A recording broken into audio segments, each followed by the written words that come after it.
All right, geometry, last lesson in Unit 2. Last lesson. I'm actually on your notes page. Actually, let's do this. I'm going to go back over to there we go, here into lesson 15.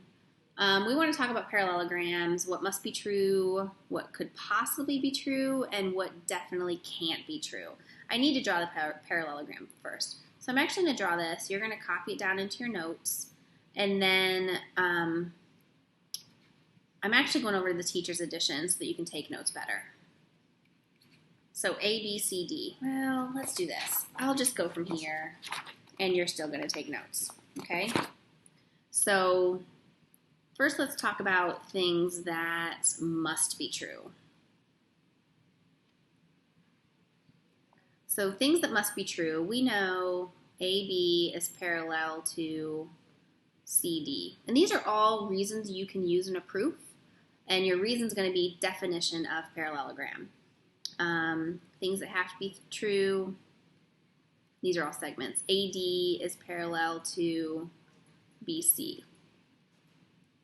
We also know that AB is congruent to CD, and AD is congruent to BC. So opposite sides are both parallel and congruent. We also know opposite angles are congruent. Angle A is congruent to angle C, and angle D is congruent to angle B. Okay, we know those things. Absolutely true.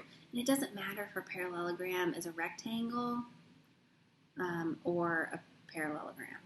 Okay?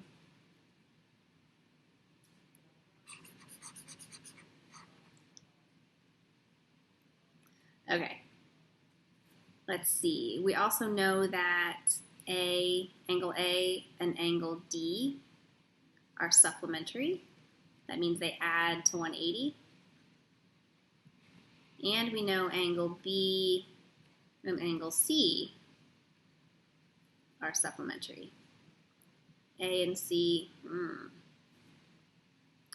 Okay, sorry. I'm going to write this in a different way. I see how they wrote that, and it's just a little cleaner. So we can say that angle A and angle C are supplementary to angles D and B.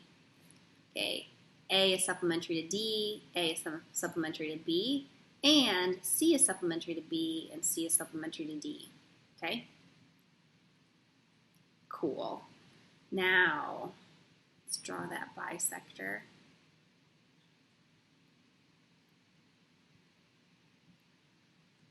We can now say that, and I'll keep it in red, AC bisects BD, and BD, oh golly,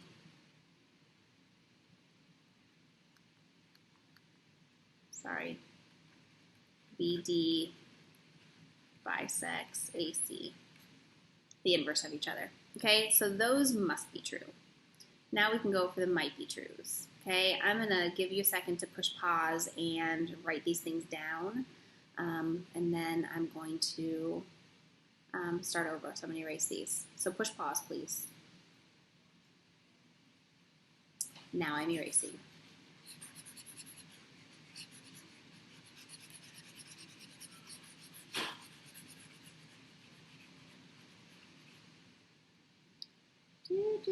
Oh, bummer. I guess I could have actually pushed pause myself while I was erasing. It's kind of fun though. Okay, let me draw a new parallelogram.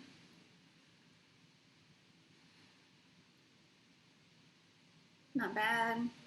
A, B, C, D. Now we're going to go with what might be true. Angle A is congruent to angle B. Might be true if it's a rectangle. We could say AB is perpendicular to AD, which would be true if it were a rectangle or a square. And segment AC is congruent to segment BD, which is that if these are congruent, then it's a rectangle or a square. So those might be true.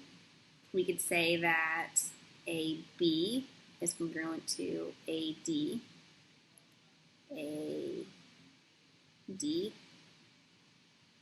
AB, AD. Yep, if it were a square, definitely. We could say it might be a square.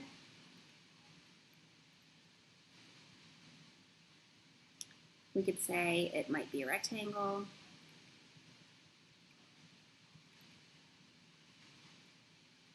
And we could say that angle A is 90 degrees, which means they all would be.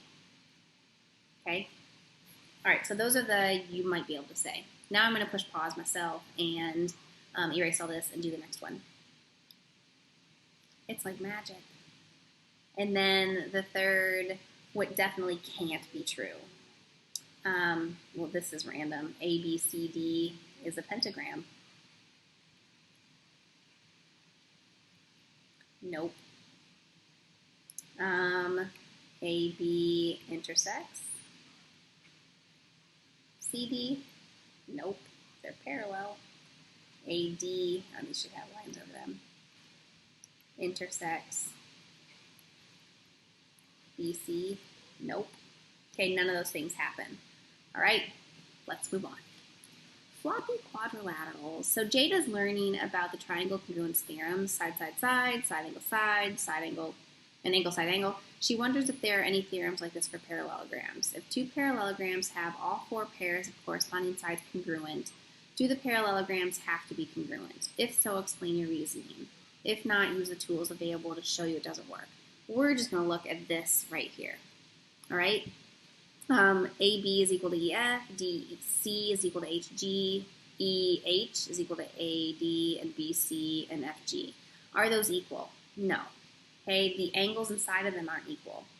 So CPCTC is the same thing.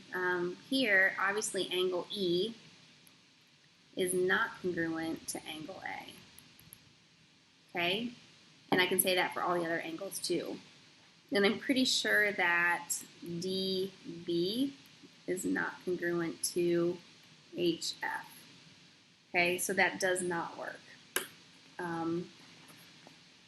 Bottom line, I cannot define a sequence of rigid motion